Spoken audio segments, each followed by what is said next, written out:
d'étudiants rennais qui s'appelle Smart Light. On est tous étudiants en 3e année. On est 6. Il y a Boris, Brendan, Maxence, Thomas, Julien et moi, Fabien. On est tous âgés entre 20 et 24 ans.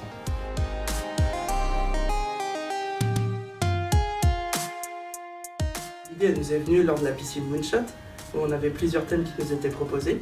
On a choisi le thème de l'énergie. Ensuite, sur l'énergie, on a constaté qu'il y avait beaucoup d'énergie et qui était consommée dans le mobilier urbain. Du coup, on s'est concentré sur le mobilier urbain. Mais on a trouvé que c'était trop large. Du coup, on s'est focalisé sur les lampadaires. Et c'est de là que nous est venue l'idée.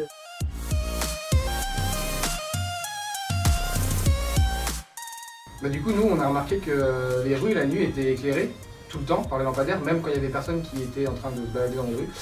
Et on a constaté que ça faisait un gaspillage en fait, d'énergie et d'électricité qui était vraiment énorme pour les villes.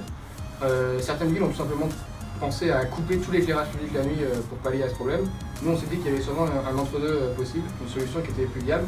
Et du coup, on a créé Smart Light de façon à permettre aux villes qui hier éteignaient leurs lampadaires la nuit de demain les allumer et assurer la sécurité des passants.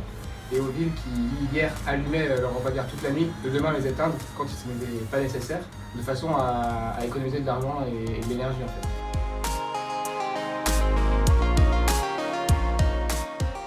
Smart Light, c'est un boîtier qu'on va adapter sur tous les lampadaires.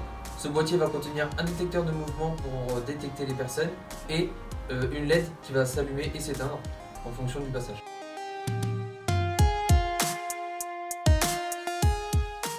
Dans ce boîtier, on a aussi un module de communication qui va permettre d'échanger de données entre les différents lampadaires pour pouvoir créer des patterns d'allumage et ainsi éviter qu'il y ait juste le lampadaire sur lequel on se balade qui va s'allumer, mais par exemple toute la rue dans laquelle on va se balader.